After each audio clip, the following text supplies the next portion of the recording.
And a 10 production date. Did you know that the FNAF movie first started being discussed in 2015? Yeah, well, it's 7 years later. After that, the movie aimed to release in 2020, and then in 2021, Scott said that filming would start in spring of this year. And now, in 2022, from the mouth of Jason Blum himself, or I guess technically from his fingers because it was on Twitter, we now know that the FNAF movie is supposed to be filming in February of 2023.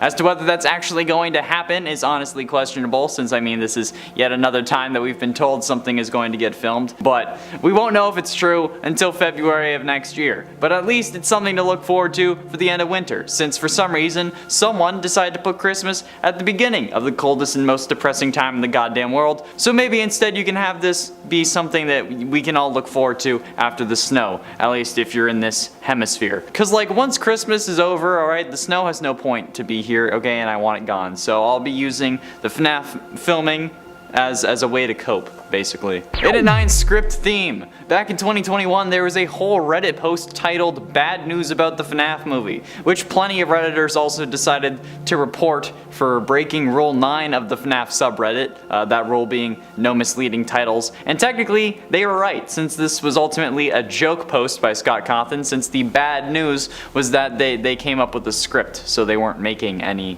more scripts. But again, it wasn't removed because, I mean, it's Scott. The scrapped scripts included things like The Plushies Take Manhattan, Silver Eyes, Pawn Shop, Cassidy, and Ghost Trackers, which is basically just the Ghost Facers from Supernatural but FNAF themed. But they all had their own issues. Some were too crammed, some had too low stakes, some were just plain old boring, and also apparently a lack of coherent story was listed as a problem for one of them, despite that being the whole selling point of the series. But eventually, they settled on a screenplay known as the Mike screenplay, which has the description as, quote, this makes sense, why didn't I think of this before? So, that's what we know. We know that it's probably themed around Mike, but that's it. Also guys, if you're enjoying the video and want to see more like it, be sure you hit like, alright? It helps us out. The algorithm is a pain, so please hit like, juice the numbers, it inflates my ego exponentially, and I need it right now. Okay. In a date, original plan. In July of 2015, it was reported that Gil Kenan,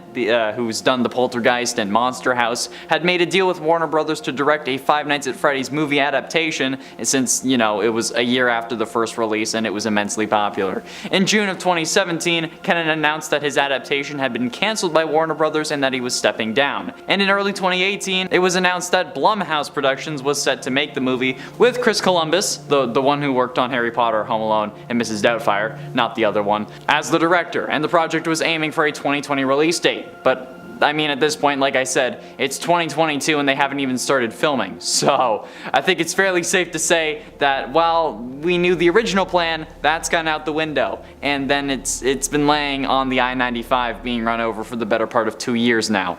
And in this metaphor, the window is also next to the highway. And at 7, Blumhouse.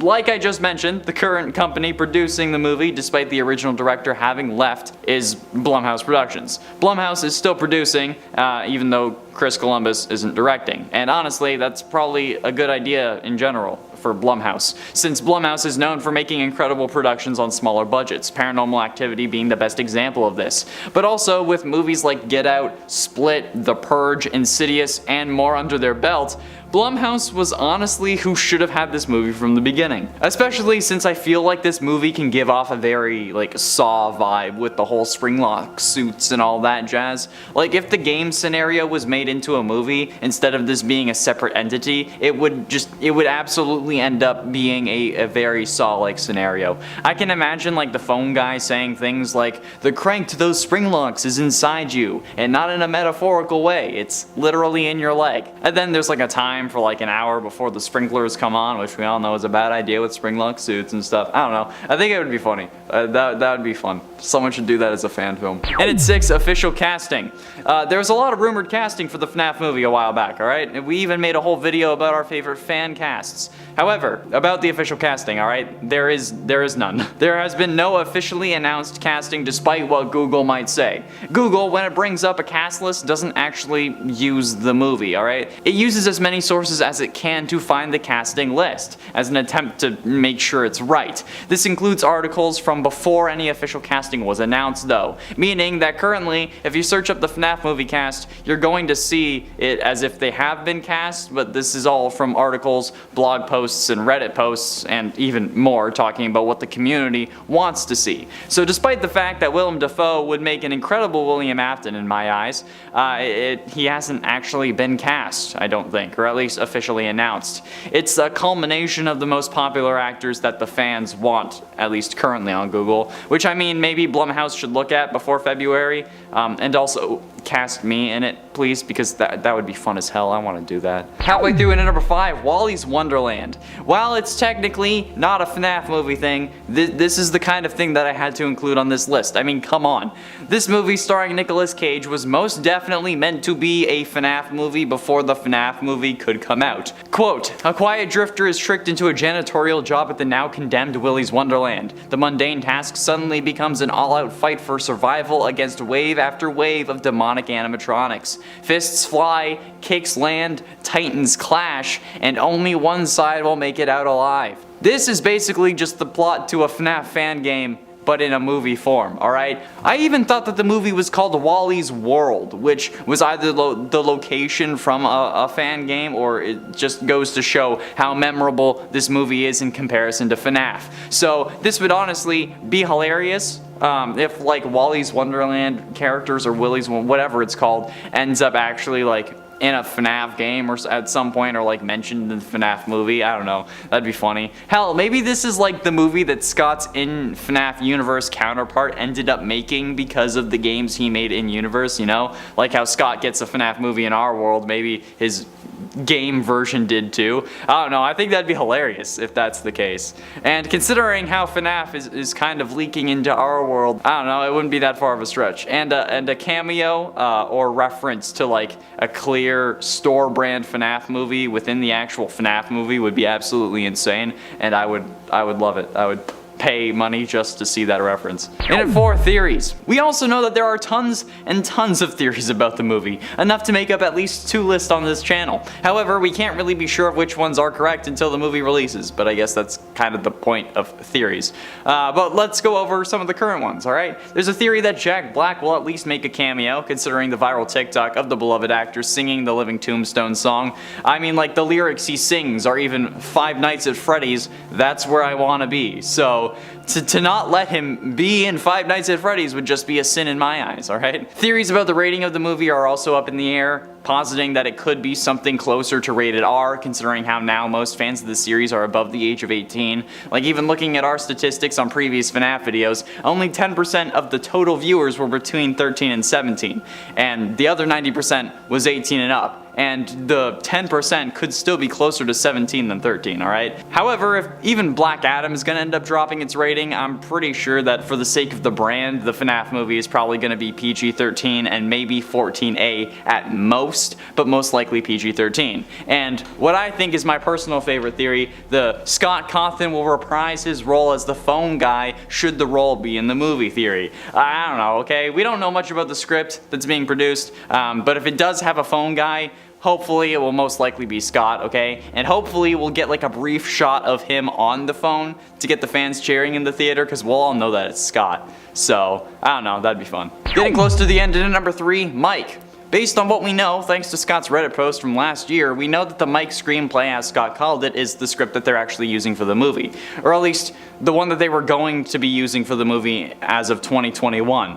It's been over a year since that post, so things might have changed again, but based on what Scott was saying about it, it had all the right characters, all the right motivations, and all the right stakes. So we can assume that Mike will be in the movie, considering how it's the Mike screenplay, and if he isn't, that's kind of an additional misleading script title there, Scott. You're breaking Rule 9 even more. He also said in that post that filming would start in spring of 2022, and we all know how that went, so I don't know. If Mike is in the movie, we can also assume that the other Aftons will be present. Elizabeth and Crying Child could have potential to be in there, unless the movie takes place post-1983 bite. But Big Daddy Afton is bound to make an appearance, given that he's the main antagonist of the series and also the father of Mike. And I mean Big Daddy because he's the father of who is seemingly the main character, not in the other way. So please continue to refrain from sending me Springtrap themed content, please. If you do, I will block you and report. But ultimately, in at number 2, Emma Tammy. Jason Blum, while announcing that the movie would be filming in February of 2023, or allegedly at least, he also announced that Emma Tammy will be directing. Emma Tammy is seemingly a little-known director, at least to me. I don't think she has anything major on her resume. Most notably, I could see Into the Dark, Fair Chase, The Wind, and The Left-Right Game under her belt, so in my mind, this is certainly an interesting choice, but maybe someone that we don't know is who should be directing this movie, since with someone like Chris Columbus and like Warner Brothers, they would just be worried about setting up another movie and making a successful franchise, whereas Emma will be okay with having a one-off under her belt as long as it does well, and if it does do well, it will look good having a second one on there too, especially with such a popular franchise and such a famous studio behind her. So needless to say that while some of her work has been subject to criticism before, this is her chance to bring everything back into the positive, and personally I hope that she kills it. No pun intended. And finally, in at number 1, real animatronics. Now, originally, when I saw production photos of the team working on the design for the animatronics, I genuinely thought that this movie was going to be stop motion, like Tim Burton style basically, but after Jason Blumhouse announced that the Jim Henson Creature Shop is working on the animatronics, it all kind of clicked in my head, because that's just kind of how the Jim Henson Creature Shop makes their props and whatnot. That's the process. And if you don't know, these guys are incredible, and they've worked on some insane movies, which also makes them an incredibly cool addition. They've worked on Hitchhiker's Guide to the Galaxy, The Jungle Book, Where the Wild Things Are, Batman Begins, and The Muppets, not to mention Sesame Street, Jessie, and a whole lot more. And you know what, since Debbie Ryan is bae, I think that the Jessie thing is probably the biggest name drop on that list, alright? Ignore Hitchhikers, ignore Batman Begins, ignore Muppets, Jessie's where it's at. So yeah, this is gonna be pretty damn sick. So good job, guys. In at 10, Nightmares. The Nightmare animatronics are the most menacing in the entire series. I mean, they're named the Nightmare animatronics for a reason, but given the name, they also aren't exactly real, which makes it difficult for these characters to appear in the movie. So why not just have a dream sequence that includes the Nightmare animatronics? It's as simple as that. And if you wanted to, you could have it start the movie, which in my opinion would be a hell of an opening. However, I guess at this point asking them to add scenes is kind of pointless since they've started production with these specific things being greenlit, so I guess this is rather a number hoping that this is something that they had planned on originally, because it's possibly too late now, since most of the time they delete scenes from the final cut rather than add them in. But I don't know, I have yet to be cast in something, so I have no idea how that really works. Yeah, I'm not famous enough for the star power, and I am the default character setting for white guy, so oh well. In at 9, Immortal and the Restless. Now, okay, I know that at least the vast majority of the comments in these videos seem to think that this show is like a linchpin in the series that's proving that Afton killed his wife and what her name is, but that's still highly unlikely. The Immortal and the Restless has never popped up again after Sister Location. There has never been another instance of that show having any significance other than just being a show that we watched after we came home from work. It didn't reveal the mother's name, it didn't reveal that Afton never wanted a son, because if he never wanted Crying Child, why would he have tried or sworn to at least put him back together? Or it didn't reveal that Michael and Elizabeth were possessed, or literally anything else that we've seen happen in the series. It didn't prove anything. It wasn't a reference to anything. It was just a purple vampire that was denying a vampire kid. Okay, it doesn't make sense. The Immortal and the Restless shows up less often than the name Jeremy. Alright, plus the TV you watch doesn't reflect your personal life or your dad's personal life, so I want the show to appear on a TV in one of the scenes. Even if it's in like a window of an electronics store, just have it there so that we know it's just a show. In at 8, YouTubers. Don't worry, okay, I don't mean myself, although I would have enjoyed being in the movie, not salty at all. But mostly I'm just hoping that they make references to the YouTubers that helped make the series successful, okay? I mean, come on. Would you really know about FNAF if it wasn't for Markiplier? Or would you care about the lore if it wasn't for channels like Daco, FNAF, and Super Horror Bro, especially when MatPat is in between theories? Not really. And the same is true for a lot of indie games, alright? Minecraft wouldn't be nearly as successful if it wasn't for the first wave of Minecrafters like Yogg's Cast and the Minecraft SMP. Mod reviews and Shadow of Israfel is what made made the game so appealing. And the same is true for the longevity of all games. Skyrim wouldn't be as popular 11 years later without mod reviews and role players. Security Breach got featured next to God of War, for God's sakes. Pun intended. And that's why the YouTubers who helped assure the series' success should at least be referenced, okay? I mean, come on. Markiplier was in the trailer for FNAF 6, for crying out loud. At least name drop him in the movie. And it's 7 games. The in-universe kind specifically, but in my mind those are at times one and the same. I'd just like some form of reference to the games that Scott's in-universe counterpart designed according to the FNAF VR opening scene. So it could give us a reference, but also like a bit of clarity as to what the games actually are. Like, am I right about FNAF 4, 6, and Ultimate Custom Night being games? Or are they like the mini games from between nights? Are those the games? What's the deal here? This is part I want the Easter egg, but also part I just want an explanation, because this could explain a whole load of things depending on what direction they took with it. But I mean, that's aside the point, really, okay? I just want them to talk about the games, or make a reference to it, or even like suggest if Fazbear Entertainment actually paid Scott to make them, or if he did them himself, alright? To let me know if I should be trusting Tape Girl / I guess assumingly Vanessa at that point.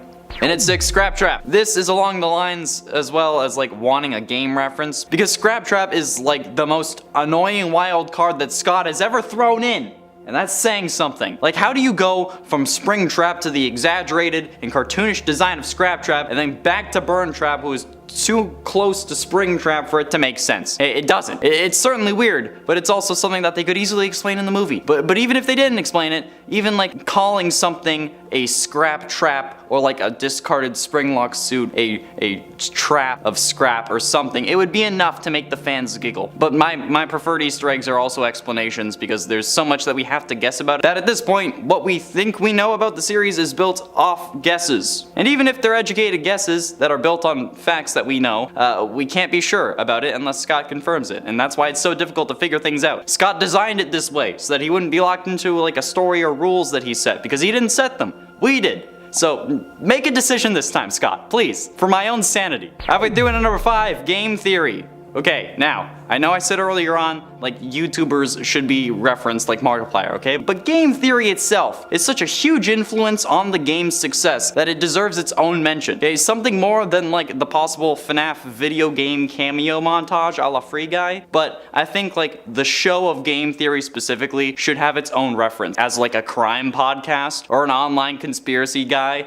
who's, like, trying to sort out the mystery of Freddy Fazbear's Pizza. I don't know, I think that would be the best way to actually incorporate it and have it make sense. Or maybe the investigating detective's name is Matthew, because that would be funny. I think that little extra nod to the guy that really made the majority of us aware of the series is definitely deserved, if not required by fans, depending on how you feel. You might not like him at this point, but come on. Hey, I wouldn't have known about FNAF if it wasn't for MatPat choosing it over Slenderman because of a poll. So yeah, he also said that he didn't have an idea for what the Slenderman theory would have been. So I think we can all agree that Matt deserves a reference in the movie. Hey, it's better than a comment that you delete 8 hours later, Scott, alright? And plus, I want MatPat to notice me.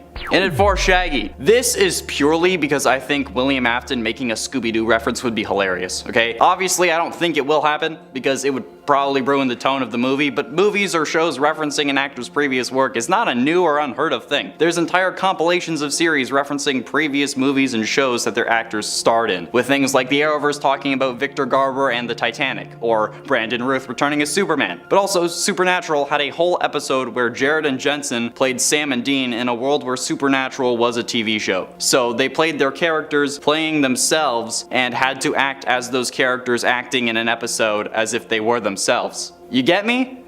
Am I the only one who understood that train of thought? Maybe, but that's fine. Okay, and while those may seem like extreme examples, this is also a series where a serial killer dies and possesses a hard drive that gets scanned into a VR game, which lets him then possess another person's brain and control them into bringing his body, which is stuck in a robot suit, back from death. So, it's not really that far out of the question to have Afton say zoinks. Getting close to the end, in at number 3, legal trouble. Fazbear Entertainment has gone through a lot of They've had countless controversies and lawsuits, and most of them are their own doing. I mean, hell, we've made entire lists based on the various OSHA violations that they would have committed. We've made lists about the worst things done by both Afton and Henry, and one of them is supposed to be the good guy. There's even whole mechanics in FNAF 6 surrounding fighting off lawsuits, which has to have a reason to be there. So I think showcasing some of these issues, or even like making a mention of some of the problems we've seen, is warranted in the movie. And I hope it comes to pass, because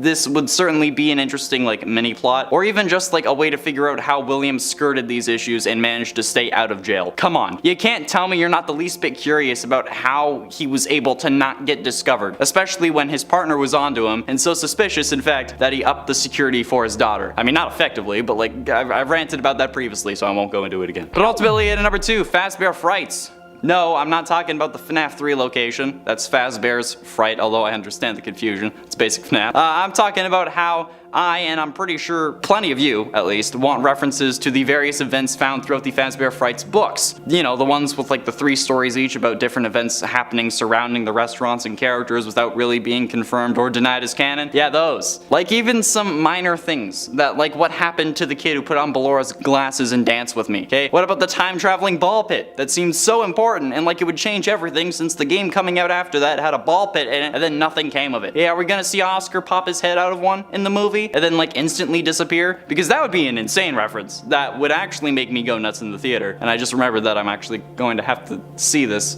I'm not the biggest fan of horror, and I mean the last movie I saw for this channel was Sonic, so I guess I've done it before. I can do it again. Finally, in at number 1, Dream Theory. Hey, most of you have heard this before. The idea that everything we have seen in these games is a dream. Hey, sure, Help Wanted gets meta and kind of put that theory to bed, and Scott has said no multiple times. But what if all the things that we were seeing are still a dream? What if it's not crying child in his home or in the hospital who's waking up every morning? What if it's like William Afton dreaming about the insane things he plans on doing and how well it's gonna work out for him? Well, I guess to him it would be working out because he's a lunatic. But I don't know, time works differently in dreams. You can go a whole month of your life and then wake up and it's only been 6 hours. And sure, sometimes you're able to control your dreams, but that's difficult to do, at least I think so. Because once you realize you're dreaming, for me anyways, I wake up. So, what if he's only like considering killing people right now? And then like this is his mind telling him not to do it, or I guess to do it, because again, he's cuckoo for Cocoa Puffs. Or what if we're still dreaming through Crying Child, and he's like trying to justify the things that he saw, or he played the games and he's having nightmares about them? I don't know, but no matter what, I'd like to see some form of reference to dream theory in the movie, even if we know it's wrong, okay? Like just have someone wake up from a dream like Wizard of Oz style, but in the sense that they thought it was real and not like that everything was actually a dream. Because if this movie is revealed to be a dream at the end, I'm walking out of the theater. The FNAF movie finally seems to be in motion, and thank goodness, because I feel like I've been waiting for this project to just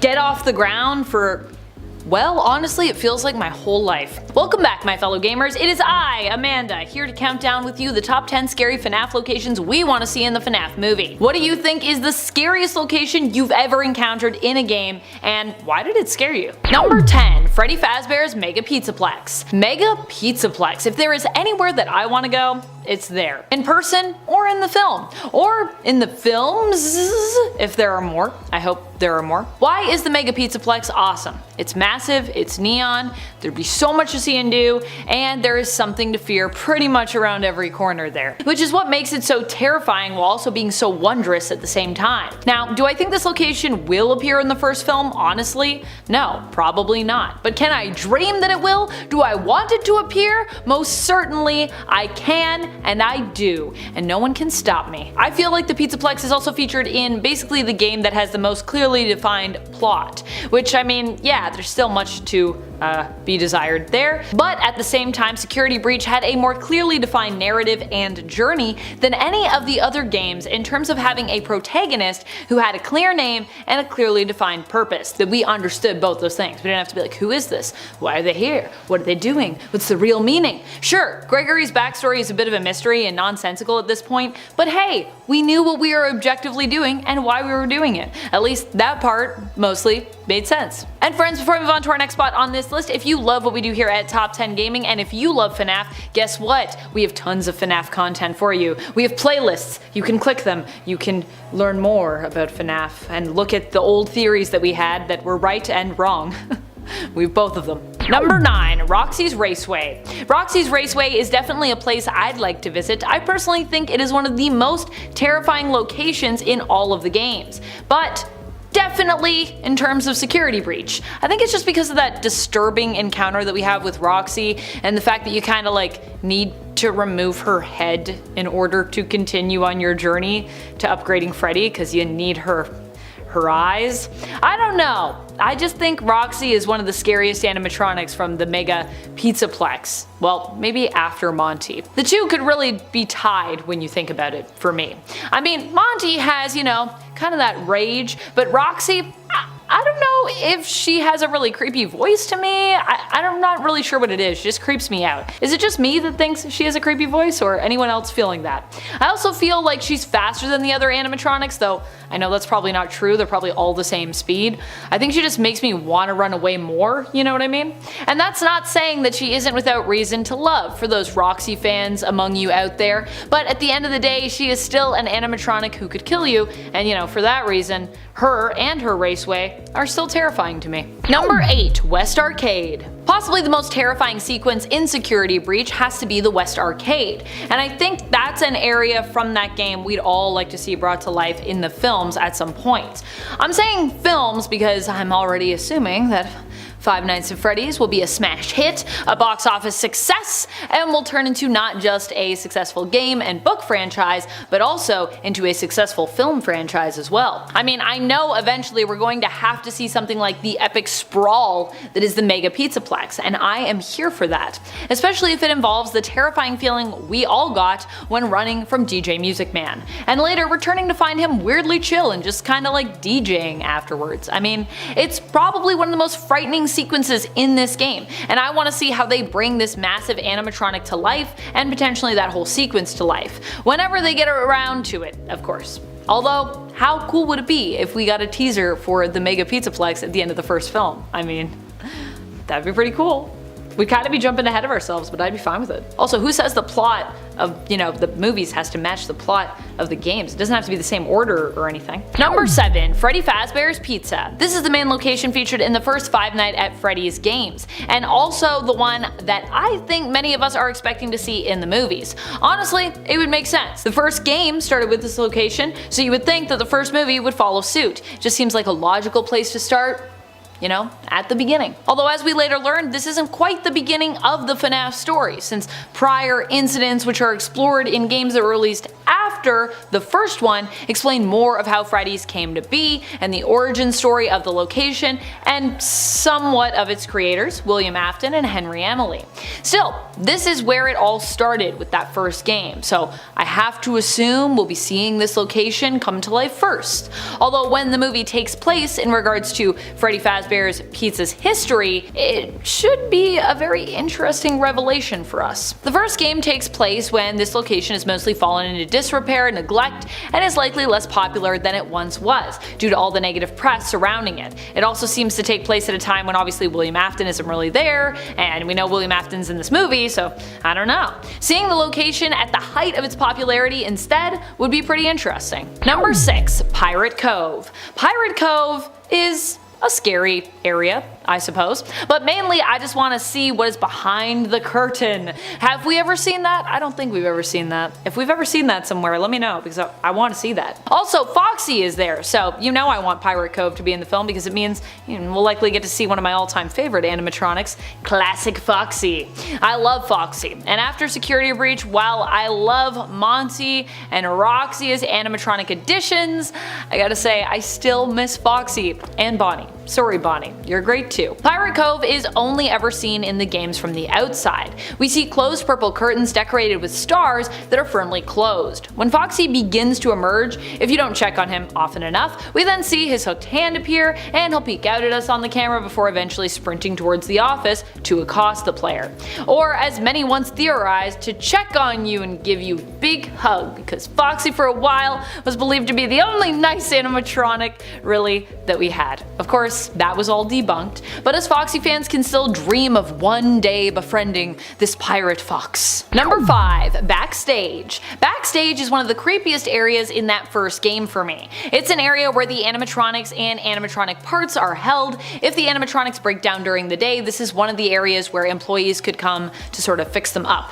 In fact, the door to the room even reads employees only. The backstage is an interesting area as well. It serves a similar purpose to what we consider to be the back rooms in some locations, allowing for repairs. I've always thought of it as more of a storage area, kind of like, like a little green room for animatronics where minor repairs happen and where employees can come to check on the animatronics and make little modifications to them if they have a small glitch, and make sure they're there for when the show starts, because I imagine the backstage area leads to the stage because it's the backstage. But the back rooms I've always thought of as more of Afton's hidden away private area where more in-depth repairs would take place and where unspeakable horrors would happen. Now that being said, the backstage area is still pretty creepy on its own, especially in FNAF 1 when animatronics can kind of just begin to move around in there and then pop up in front of the camera yikes. Number 4. Back rooms. The back rooms. Obviously with William Afton being the central antagonist, presumably, of the film, I think we are all still hoping to see the back rooms in some capacity. The back rooms are extremely important to the lore of FNAF. This is the place where William supposedly took his victims, where he ended many of their lives, and also hid their bodies by stuffing them inside animatronic suits. Not only that, but the back rooms are also where William Afton met his untimely end. They are super important to the story of William Afton, that's for sure, and they're where many unspeakable things seem to have happened. I guess I should have said one of his untimely ends, because William Afton has had many untimely ends, but I digress. This is also probably one of the spookiest areas in the games.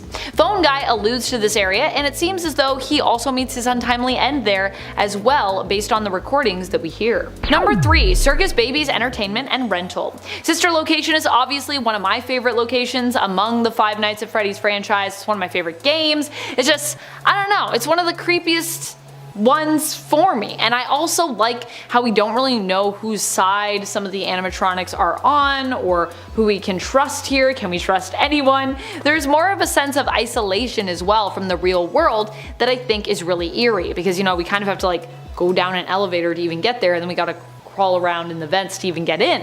While I don't expect this location to appear fully in the first 5 Nights at Freddy's film, I do think it is a location that could be alluded to or simply hinted at. I wouldn't be surprised if the sister location ended up being an Easter egg.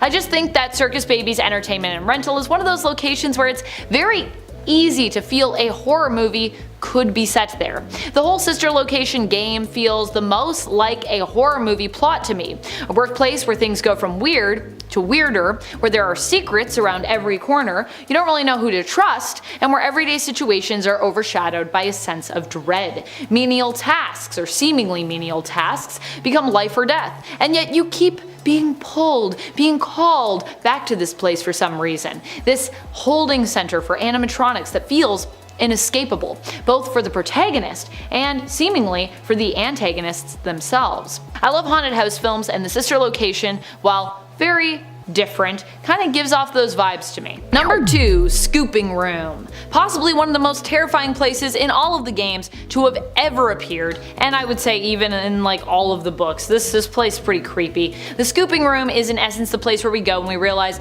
uh-oh, it's too late, we've made a mistake. Well, at least that fateful final time, depending on the decisions that you make in sister location. Honestly though, even the first time, it's a pretty terrifying place to be at. I genuinely think this location could appear in the movie, despite the fact that it's actually from another location entirely that, as I said previously, I don't really seriously think will be featured in the first Freddy's film. If we're going to what I assume will be a traditional Freddy's, and perhaps even getting an origin story of it, this specific location could still be featured as kind of a Frankenstein added in element to the Freddy's that we're gonna see. After all, the Scooping Room is kind of presented to us as a repair room, a place where malfunctioning animatronics get scooped out and then, ideally, rebuilt. I feel like the threat of this room is simply too great for it to not be included in the film, or at least in some way, alluded to. Even if none of our main characters have to face the perils of the scooping room in the first film, there are others who could meet their end here, or perhaps we could just have the room alluded to and established for future follow-up films. A little, teaser of things to come. Things to be scooped. Number 1. The vents. The vents are probably one of the most terrifying places in general among any of the games. At least any of the games where, vents are involved. Whether that means you get to crawl through them or they simply are used by animatronics who are attempting to get to you. Either way you slice it, vents are pretty dangerous. Either there is someone coming out of them to mess with you like Balloon Boy, or kill you like, any other animatronic really pretty much that uses the vents, or you are attempting to crawl through them yourself while avoiding other animatronics that might be in them with you. Anyways, I hope there is at least a moment where someone or something uses the vents in the film, a la he's in the walls, but instead, they're in the vents, or like, oh no, we have to go in this vent.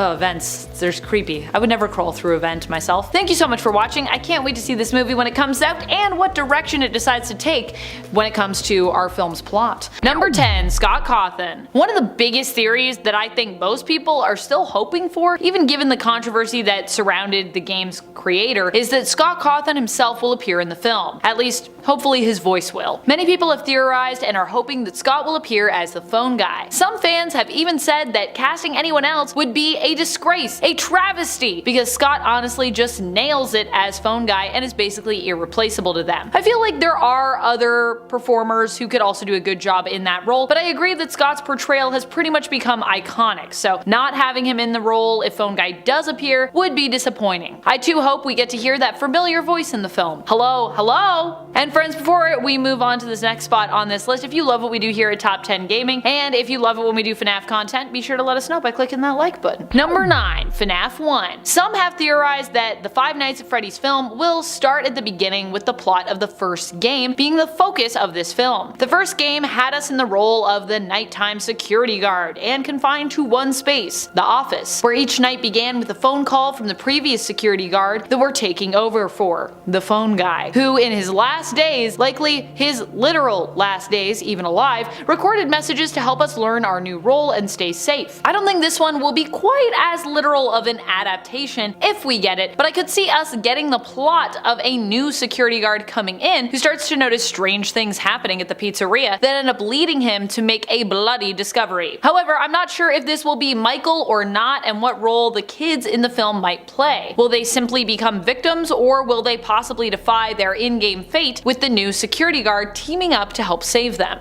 Number 8. Death by Suit. This is one we are all expecting will be headed our way for sure. I mean, considering how this is supposedly the end we are threatened with should we not be diligent enough during our first night shift, I think it's no surprise that people have pondered this might be the way someone goes when it comes to one of the deaths that we're gonna get in this movie. I think most fans are hoping that they will be pretty gruesome deaths. Now, they don't have to be super gory to me really, but they do need to be creative in how they show or don't show but imply deaths in the film. And one of the worst ways to go would be the one simply that phone guy warns us of. How if the animatronics catch you, they might think you're basically an endoskeleton outside of your suit and then try to shove you in one. Which is a problem because you can't fit in a suit that has all the stuff in it that isn't pulled back, so ugh. Number 7. FNAF 6. I actually really love this theory for the Five Nights at Freddy's film. Pizzeria Simulator I think would be an amazing game to see brought to life because, well, I just think it would be a lot of fun. Think of the tapes that we watch that are in there to train us on how to best run our pizzeria and welcome us in. How much fun would it be to incorporate all that cheesy goodness into the movie? I personally would be super here for that. And then the end of FNAF 6 is completely horrifying with the fire at the pizzeria pretty much engulfing everyone and supposedly freeing all of the souls of those possessed animatronics. Although, it still isn't really clear if this actually worked in terms of the lore, considering that some of those souls seem to perhaps still be lingering around. Anywho, it seems unlikely that this will be the case, considering that many people already think, based on what we've seen, that the film will be more inspired by the first game. But it could be cool to see some of those cheesy elements at least incorporated into the movie. After all, the movies don't have to match the story or even sequence of actions from the games. The story for the films could basically be completely different, but simply inspired by that first game, with influences from any number of the other games woven into it. Number 6. Saved by the Mask. Of course, when it comes to the games, we all want to see that death by suit, but another thing that a lot of fans are theorizing and hoping for in the film is that we will also see someone else, the main survivor likely, dodge this type of death by donning an animatronic head or mask. I personally would love to see this. I think this addition to the second game was super helpful and almost just as terrifying at times as getting jump scared. The anxiety that builds up is palpable when you put on that Freddy head, and even the visuals that you get as you peer out from the two cutout eyes and hope that you acted fast enough to avoid that jump scare, I mean, it really is exhilarating and terrifying all at once. And imagine the perspectives that we could play with in the film, seeing this action both from the inside of the mask and perhaps from the outside as well. Also, there's just something terrifying about a person, not wearing like a full suit but just a mask, well, like dressed normally. It's just odd and off-putting, to be honest to me. I both kind of love it, but I'm also kind of terrified by the prospect of just that visual. 5. FNAF 5. The 5th FNAF game is probably my favorite game of them all, so this is one that I would love to see brought to life. I think it has one of the best narratives and is one of the games with the best sense of atmosphere, making it perfect for a horror film. It's easier to follow from a narrative sense, but still creepy as all heck. However, as I said previously, I'm not sure if this is where we'll be going, considering most people think the first game is the one we'll be following along more closely with, which, to be honest, fair. However, that being said, I still think the 5th FNAF game would make the best inspiration, especially in regards to the overall feeling of the film. At the very least, I hope the film takes inspiration from us having to navigate vents with animatronics in them. That seems like it would be a great takeaway from FNAF 5 to incorporate into the games. Cramped spaces in general are terrifying, never mind a cramped space where there might be something lurking in the darkness waiting to get you. Number 4. Sister location. This time around, I just want to talk about the specific location that we know as the sister location, Circus Baby's Entertainment and Rental. I'm really hoping that we at least allude to this location if it doesn't just get fully shown in the film. I really would love for us to have some kind of cliffhanger ending for the movie where this is the location we see at the end and it's actually shown to be deep underneath the restaurant. I know this goes kind of against some of the lore from the games in regards to what we know of Circus Baby's Entertainment and Rental, but I really think it could be a cool moment for us to showcase. At some point, I think this is a place that needs to be created for a live action project, so I'm really hoping we get that sooner rather than later, because we've already waited a really long time. Also, I just really love the idea of Circus Baby as an antagonist, and the idea that she might even appear in the film or somehow be connected to the plot would be really cool to me. However, she is intrinsically tied to the sister location in the games, so we can't really have Circus Baby without either Circus Baby's Pizza World or Circus Baby's Entertainment and Rental. Number 3. Vents. The vents are a place you definitely don't want to end up, nor do you want them to even exist in a FNAF game, really. I mean, they're the place that either animatronics come out of, or that you need to sneak through, or even worse, both of those things at the same time. So I mean, yeah. But at the same time, when it comes to a film where nothing can harm you, because you're just watching the film, you're not even interacting in the same way like you do in a video game, you definitely need the vents to be an integral part of the movie and how characters move around, whether they be animatronics or simply people trying to survive the night. Never mind he's in the walls, my god, he's in the vents, is something we should all be screaming after coming out of this movie. Number 2. The end? One of my personal biggest theories for this movie is that it is going to end on a cliffhanger. I anticipate that this may even be followed by a mid-credits or a post-credits scene, like we now see with so many franchises that people build or are trying to build, primarily with superhero movies, but yeah, this is become a franchise thing now. I can't imagine that they will leave us with a fully complete story, because I think they'll want to leave it open to potentially continue said story elsewhere at a later time, should the movie do as well as many are anticipating. Of course, it also depends. I mean, you can have a complete story without a cliffhanger ending and still have it roll into a multi-film franchise. Just look at other successful horror film franchises like Scream, Final Destination, and Hellraiser, all of which kind of felt like complete packages but then continued on. Okay, so Final Destination kind of left it open for a sequel, but it still felt like a kind of a complete loop. It could have ended with the first film, but it definitely did not. FNAF could go the same way, but I feel like a more the killer is still out there ending is more likely all in all, just based on what we know from the games and even from the books. Number 1, the big bucks. Personally, I think that this film won't just be a single film. It will be an entire film franchise. How could it not be? FNAF is so popular and is already massive when it comes to the dollars that it rakes in, and the film, or hopefully films, could simply be the next level for the franchise, especially in terms of those dollar bills. It could help the much loved initially indie franchise reach an entire new audience, expanding its fan base. My theory here is not scary necessarily for fans, but is scary in the sense that it could lead to a ton more horror film content building up the entire FNAF CU, or the FCU, the Five Nights at Freddy's cinematic universe, or just Freddy's cinematic universe if you prefer. I believe that the first FNAF film will set up a whole series of other films which will follow in the franchise, or potentially even spin off into like TV series. Like, there's a lot of stuff we could do here. And personally, I'm here for that. I hope this film sets up others, and I hope it does well at the box office and in terms of the fans and critics' opinions, so that it can continue to build on the lore and the franchise we've all already honestly fallen in love with. In a 10 arrest made. One comment that's always stuck out to me was about a newspaper clipping from FNAF 1. That clipping says that the killer was convicted for the murders of the missing children, which doesn't really make sense, given that, you know, Afton's out and about in literally every other game. Unless Henry was falsely convicted, but since they couldn't find the bodies, maybe he got out of prison when Fazbear Frights happened. It explains why he wasn't involved in the first few games, to our knowledge at least, but I will say that I have heard a lot of different information and ideas concerning the missing children's incident, so can't exactly be sure what's going on. But honestly, Henry being falsely imprisoned for that incident would explain a lot. And considering how there are no bodies,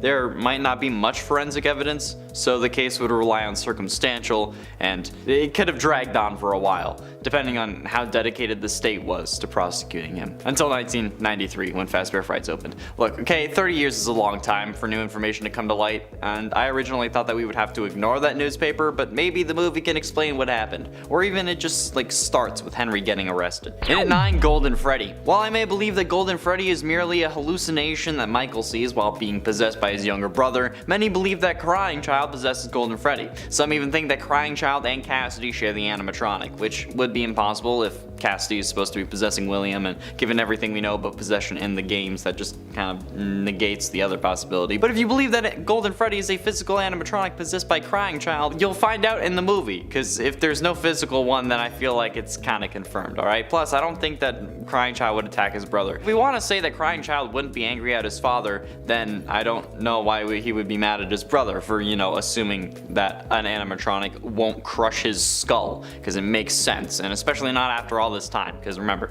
FNAF 1 takes place in 1993, 10 years after his death. And at this point, Michael would have gone through sister location, so, you know, his insides would be all jumbled, he would be purple, and he would also kind of have the remnant of his sister on him still, so Crying Child would be like, oh, okay, so you have suffered. Who knows, okay? Either way, Golden Freddy is like such a weird animatronic that never really has a proper explanation. They crash us, he never gets a hold of us, we're not clearly dead because of him, so I just hope that they explain him in the movie, okay? Because it seems to be a pretty core premise of the series, so if they don't explain it, then I'm just gonna assume that I was right. In at 8, spring lock suit legality. Okay, the spring lock suits themselves are such a massive occupational hazard that Fazbear did not need to create. These things are hella deadly, and both William and Henry just allow for the employees to wear them. I get William doing it because he's a sociopath who doesn't care about anyone, but come on. Dude, Henry, you're supposed to be better. Make a separate suit for the animatronic character that's just a suit, so the employees who run your business and make you money don't end up dying from having their bones replaced with animatronic robot parts. I don't need servos in with my guts. okay? I need that, my guts are supposed to be there. I'm sure it would be like a hell of a lot cheaper to make a suit too, instead of having all this complex machinery that you gotta crank. What's your deal here, man? Why did either of you think that was a good idea? And particularly Henry, okay? Please explain the justification behind this in the movie. I gots to know. I am filming this on Desperation Day, by the way. I Met Your Mother joke. And it's 7 hanging scientists. The sister location hanging scientists weren't there before they're revealed to us, okay? We have lights on in those windows. They're trying to show us that Ennard is willing and able to kill anyone who gets in his way, but that also means that there were people working there while we were during sister location. And I don't know why they did that, since it was literally filled with deadly animatronics, and the only reason we were there was to put her back together, like William somehow asked us to do. But like, why were there others there? I thought the business was shut down. What's going on? Is it still running? Chica's Party World still a thing?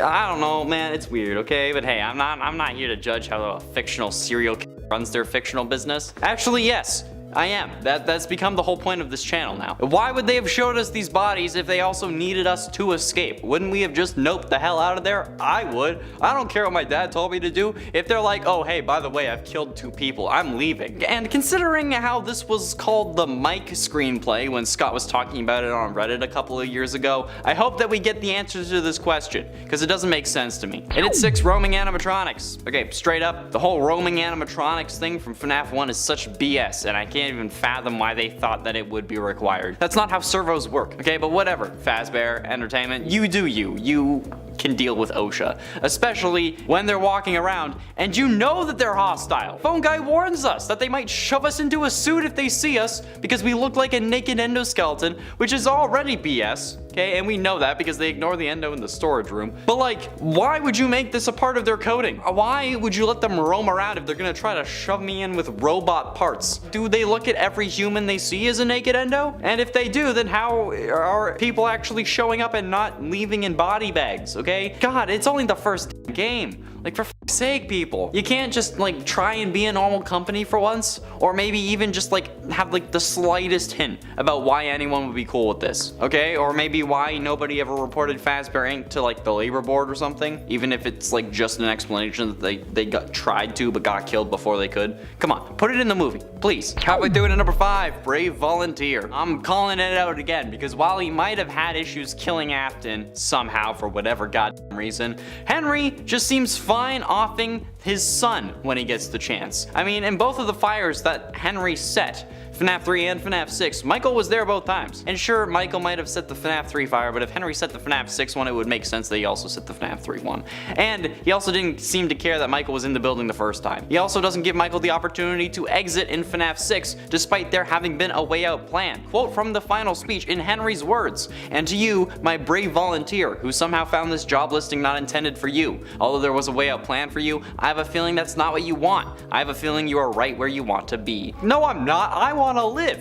He assumes that we want to die in these halls for whatever reason, and he doesn't give us a chance to actually make the decision for ourselves. He just like forces us to die. It's a crime. But again, he doesn't give us the option, which I would like explained in the movie. Please, explain to me how this isn't just a murder. Just the slightest crumb so I can run with it for 4 more years. And at 4, Domino. During the true ending of Security Breach, or the Afton ending, the Burn Trap ending, whatever you want to call it, how does this happens so perfectly? Like, there's beyond even plot armor levels of luck here, okay? We're basically Domino. It's the very easy to understand monitor setup in the room that we fall into that's connected to the cameras in various rooms that Burn Trap enters, and ironically, he only enters those rooms with buttons that light the fires in the rooms that correspond to the monitor the button is in front of. Think about it. How are these working? It's been a while. It's been a long time. These cameras and old computers are still working for who knows how long after FNAF 6 to Security Breach. It's been through a lot, alright? It's been through the fire that ruined the building. It's fallen into a sinkhole that opened up beneath it. It's had a whole mall, pizzaplex, Chuck E. Cheese fever dream built on top of it. How is all of this working after that? Get this like later in the timeline, but please have like Henry planning out the FNAF 6 location fire thing or something, okay? So I can understand how this was all so well preserved. Getting close to the end of number 3, Security Puppet. Now, this might be a controversial topic, but in my humble opinion, if you're suspicious of your business partner and concerned for your daughter's well-being and even life, you don't just give her a special bracelet that makes her a priority to your one security robot, and then leave her alone, alright? Especially when that security bot can be disabled by simply placing a couple of boxes on top of its box. You keep her home as much as you can, or like keep an eye on her. Like you don't like lock her in the house, but you don't let a 3-year-old run around next to your homicidal partner. And you should be doing that anyway. Like you should be keeping an eye on her anyway, because you know, she's 3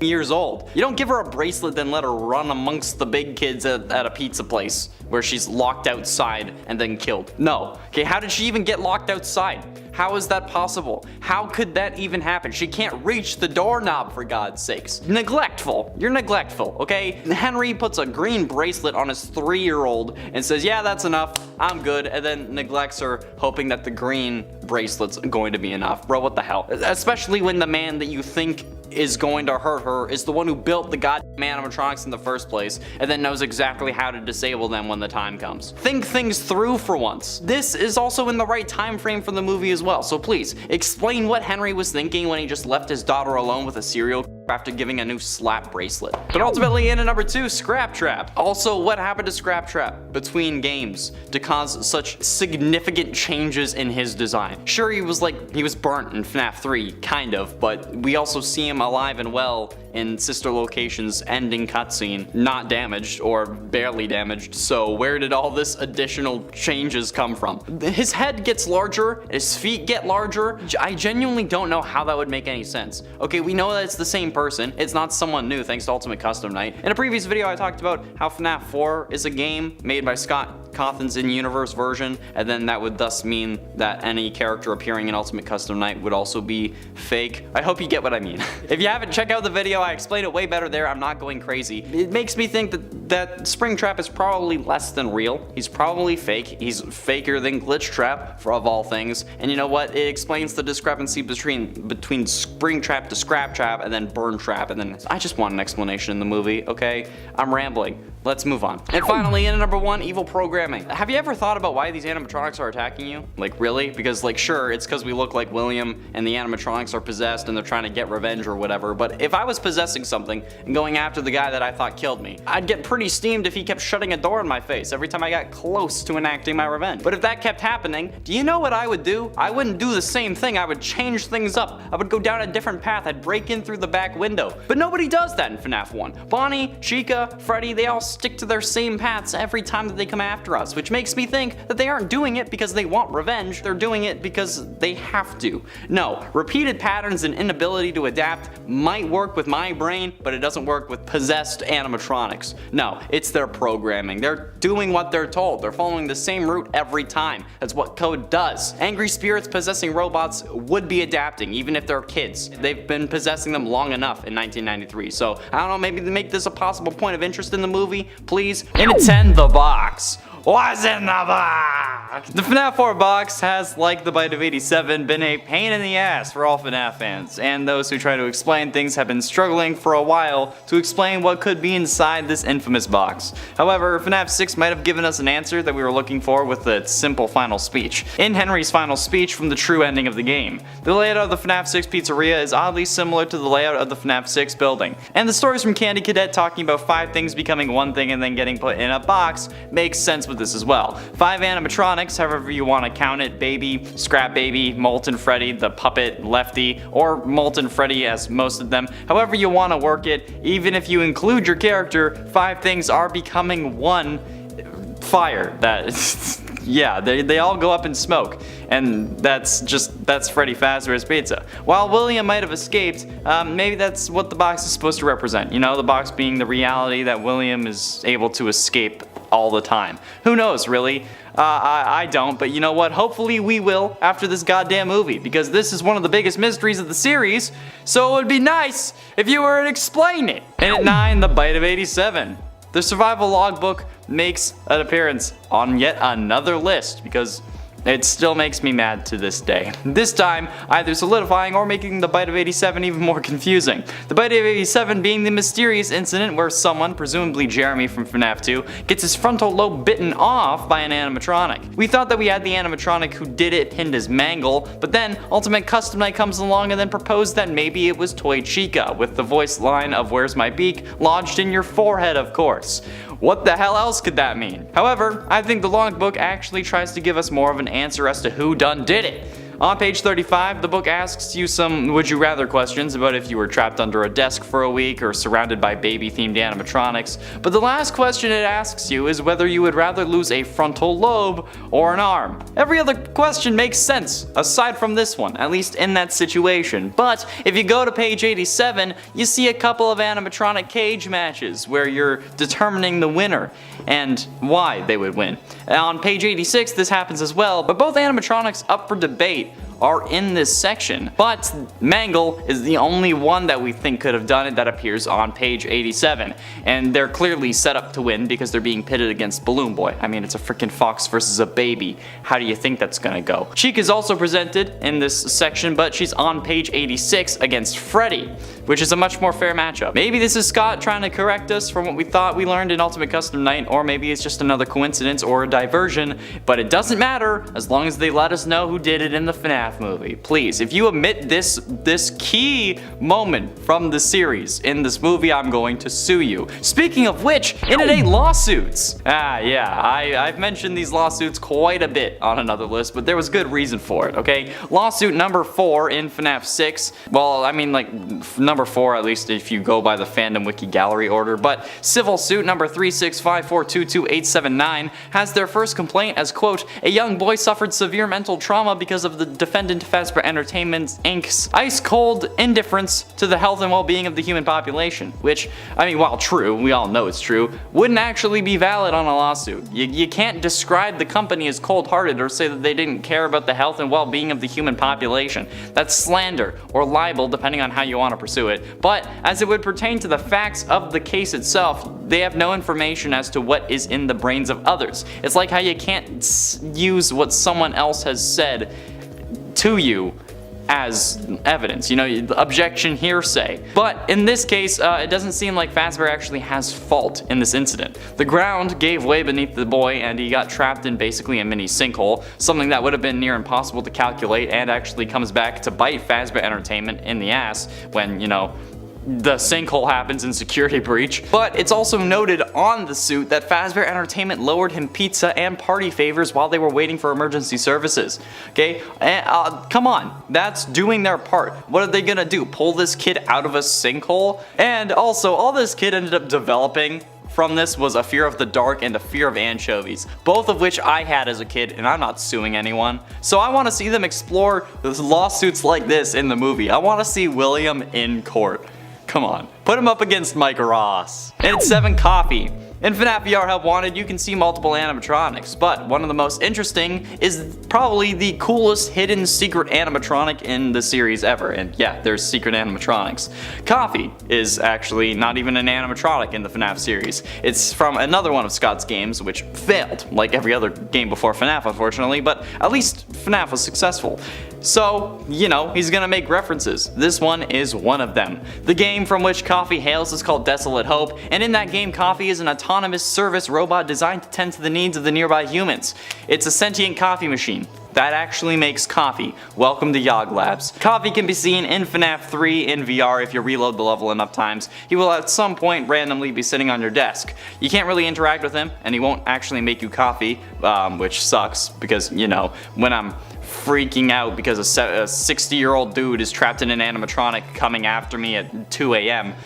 You know, coffee's, I shouldn't need it. Because, you know, it's 12 to 6 a.m. Like, all you need is like a shot of William getting his morning cup of joe in the movie, right? And then just have the coffee maker look like coffee from Desolate Hope, and we will all be happy. We will cheer. We will actually cheer. And at 6, the 4th child. I proposed this idea that perhaps William and his wife or baby mama, but most likely wife at this point, had 4 kids instead of 3. the three that we see in game. This was mostly based off The Immortal and the Restless, the TV series from Sister Location, where a woman was telling a character most assumed to be a representation of William that he had a son that clearly was his, but he was denying it. And then after looking at the genetics and then trying to explain to the people in my life who don't really understand it and pushing them all away and causing self-isolation, it just shows how likely this scenario was. If the babies came out blonde, William might just have thought that they weren't his. But what if later William realized that the baby was in fact his and wanted it back? Or perhaps I'm wrong about the whole thing.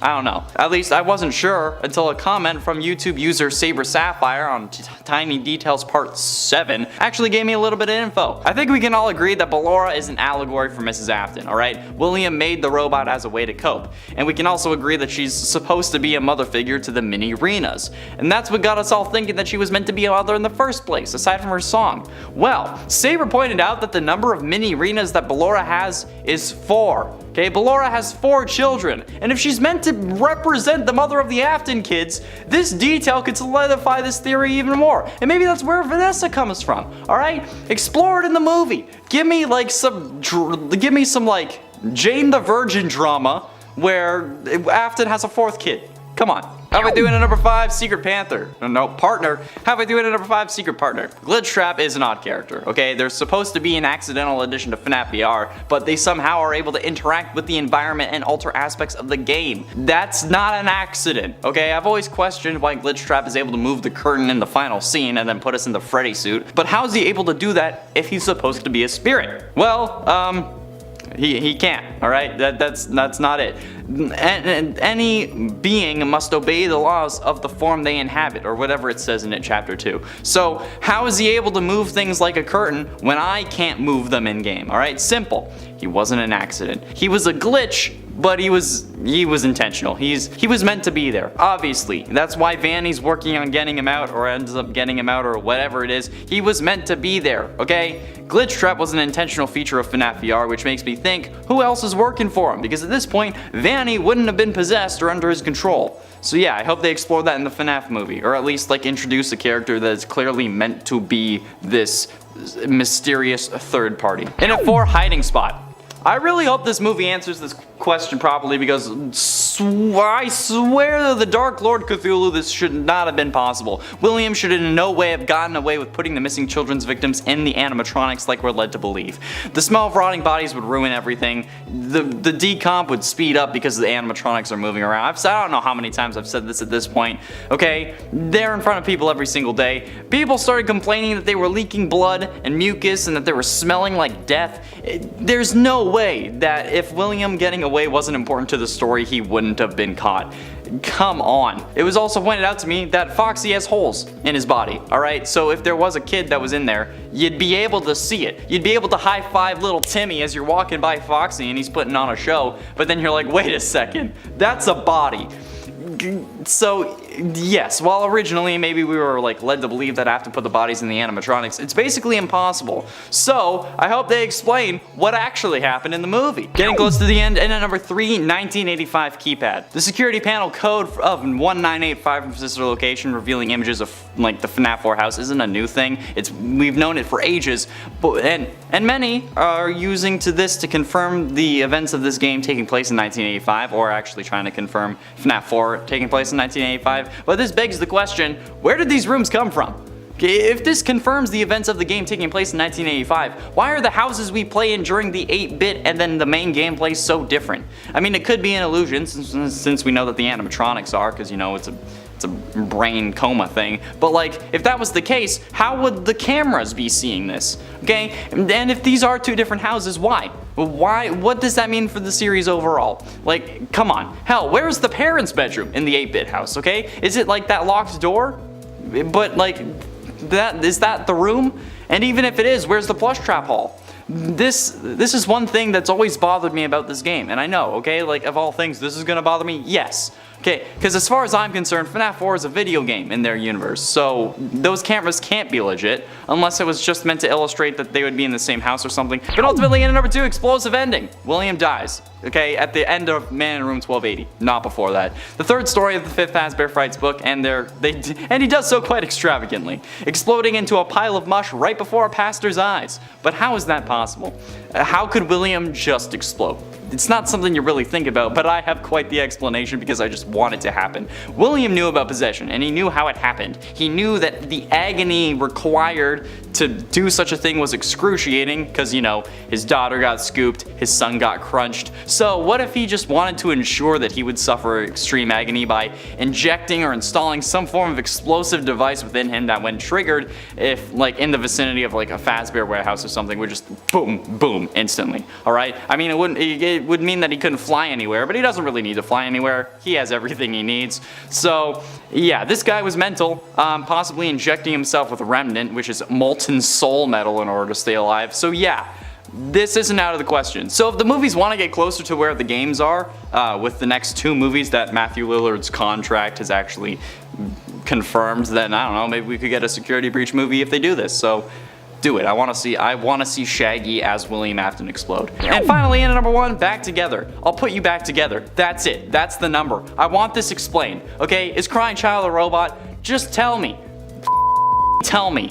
And it's Henry. Now, there are many ways to consider Henry a victim of Purple Guy, but he's first on the list because not many of them are like as direct as the others on this list. Like, while we do see Henry killed by Baby in FNAF World, in the main series games he lives on to FNAF 6 where he burns in a fire, supposedly by his own hand. Unless Baby kills him before the fire, since he like cut her off when she was trying to do her whole thing, but that's just speculation. However, Henry was also the victim of Purple Guy's crimes when Charlotte died, as seen in FNAF 2 and FNAF 6, as well as in the books, since Henry lost his daughter Charlie to William when she was only 3 years old. Remember, when someone takes a life, the one who dies isn't the only victim, alright? Their friends, their family, anyone who loved the victim are victims as well. Okay, so this also extends to Henry's wife, who we don't know the name of as far as I know, since she may not even be alive in the games. So she could also definitely be alive in the movie, especially if William and Henry are. So we might even see both. That's a 2-for-1 deal on number 10. You're welcome. And at 9, Charlotte. Charlotte is one of the most troublesome victims that Purple Guy had. Being the first victim, Charlotte gets killed outside Fredbear's family diner, despite desperate attempts from her father, Henry, to prevent this, mainly by creating a security animatronic designed to be a puppet to protect other kids, but treat her as a priority. Remember the green bracelet thing? However, when it gets trapped in a box, it's unable to make it out to Charlotte in time to save her. So, in another attempt, the puppet saves her in a different way, allowing her agony to reach out and take hold of the animatronic. As the puppet, Charlotte then went on to share her gift of a second chance with the other animatronics, bringing them to life as well, resulting in William's ultimate undoing. So, in a way, Charlotte really is the one you should not have killed, but just like in like a name sense, not in like a character sense. Since if he had spared her,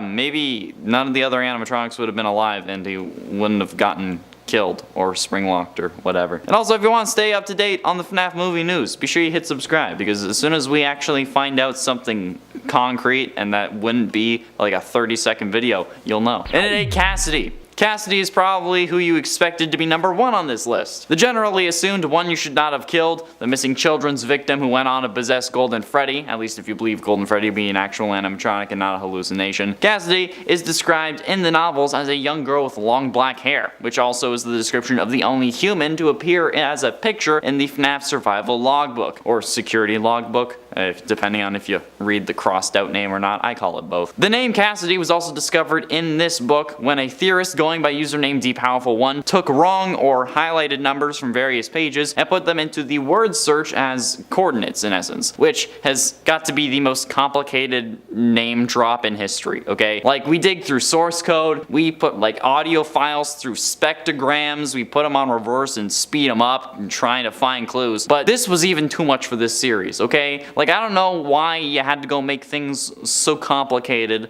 but timely pop culture references aside, I don't know if Cassidy's going to be in the movie, given how the screenplay is the Mike screenplay, at least going off what Scott said on Reddit years ago. But in that post he also said that he scrapped the Cassidy screenplay, so I doubt she'll be a major player, but she could still show up. And at 7, Elizabeth. Elizabeth was an unintentional victim of Purple Guy, given that Elizabeth was in fact his daughter. Yeah, in the aftermath of his murder den closing, Afton sets up shop in a new restaurant he owned and operated called Circus Baby's Pizza World, where the feature creature animatronics were actually giant murder bots hungry for the flesh of children. Because, you know, that's what the series has come to. Or at least that's what it had come to, and then it got worse. He warned his kids to stay away from the animatronics, especially his daughter Elizabeth, since she had such a fascination with the main star baby, but she didn't listen, because of course she didn't. She's a goddamn kid, and you made the animatronics specifically to attract kids. So, in a moment of ultimate regret, she ends up getting scooped and insta-killed while baby's arm grabbed her, pulled her in, and then like crushed her in her storage unit. Yeah, it was pretty brutal. And while he didn't kill her directly, he still killed her, okay? And then he even victimized himself since, you know, it was his daughter that got scooped, and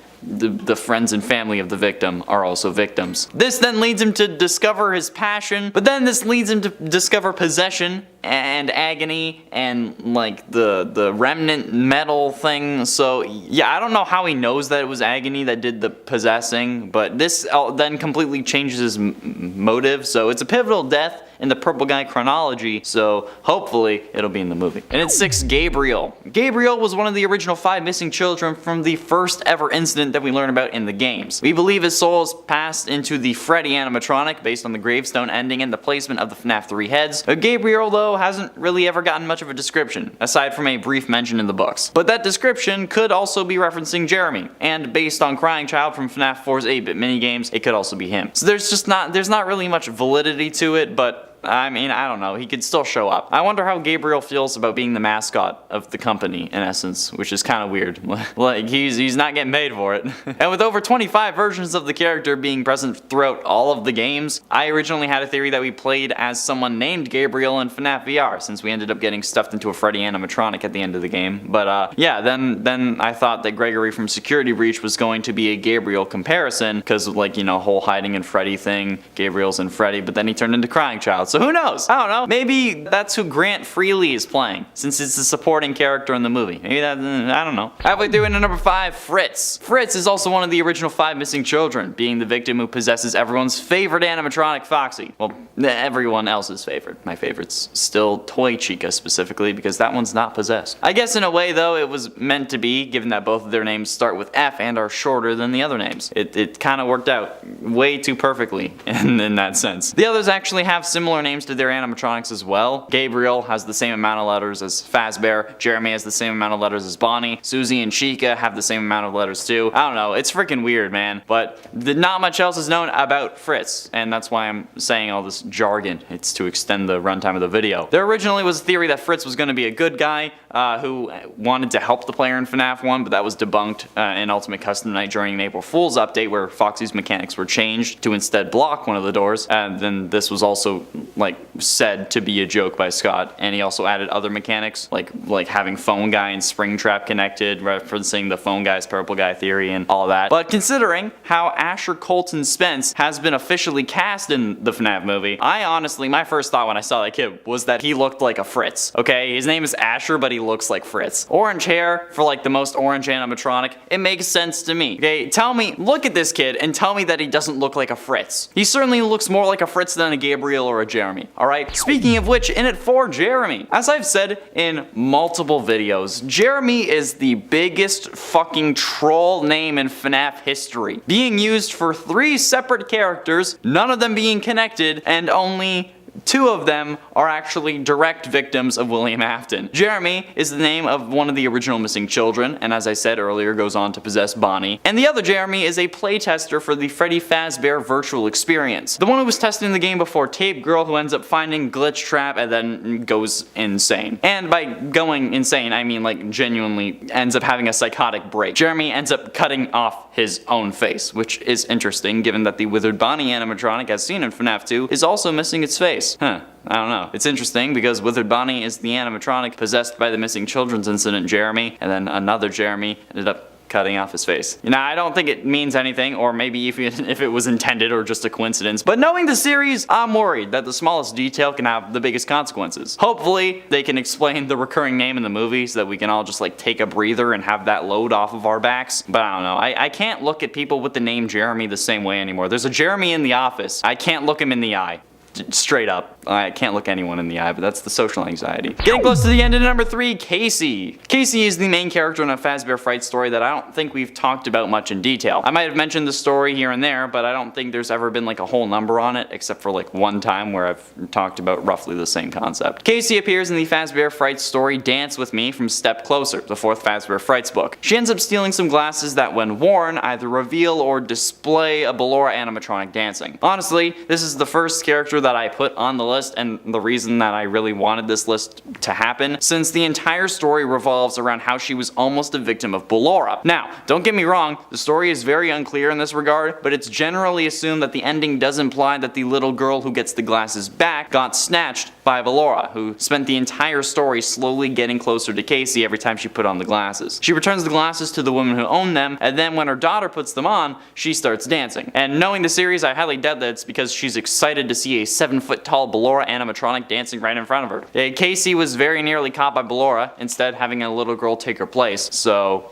yeah, I hope that she shows up in the FNAF movie because, first of all, Afton absolutely built those glasses because we all know how he felt about Ballora. So it's still a victim of Purple Guy, still a William Afton victim, so calm your tits in the comments. But I don't know, I want this explained because, yeah, I've been confused about it.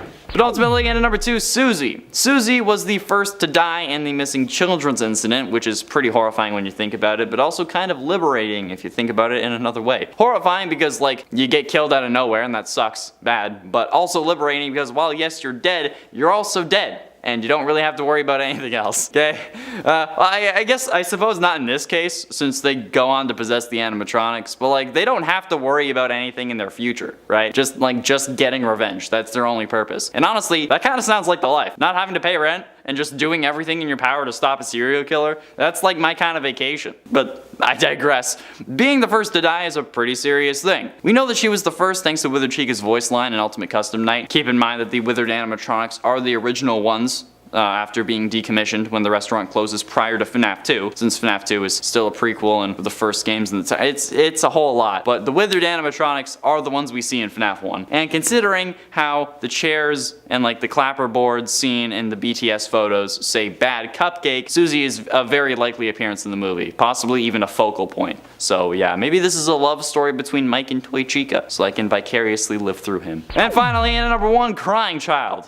Okay, now this one is certainly going to be a bit controversial. There's going to be people mad at me in the comments, but there is no way that I could have done this list without mentioning one of the greatest debates of my DMs ever. The amount of people who message me on Instagram on a regular basis about the bite of 83 and how it wasn't William's fault bothers me to my core. They also keep saying that it's the bite of 87. It's not. Okay, they're two different things. I say this every time I bring it up though, the bite of 83 is not a springlock failure. It could not have been. The reason I know it wasn't a springlock failure is because the Fredbear suit was already in animatronic mode, meaning no springlocks could have had a chance of failing, since a springlock failure refers to when the mechanisms are being forced to stay open, and then the failure is when they close on you when you're inside the suit, okay? Plus, there's no springlock mechanisms in the jaw, and it wouldn't need it anyway, because like the jaw just moves up and down. I don't know what else to say. It would have had to be super powered in order to actually crush a skull, something that only William would be able to integrate, considering how he made the robots and is the suit technician. Alright, it's fairly cut and dry at this point. I don't know why people are still yelling at me in my DMs, but it's happening. I don't know, it could have been that he planned on using the Fredbear suit first as like his murder suit, and then his son got killed in it, and then he was like, yeah, maybe not, but who knows.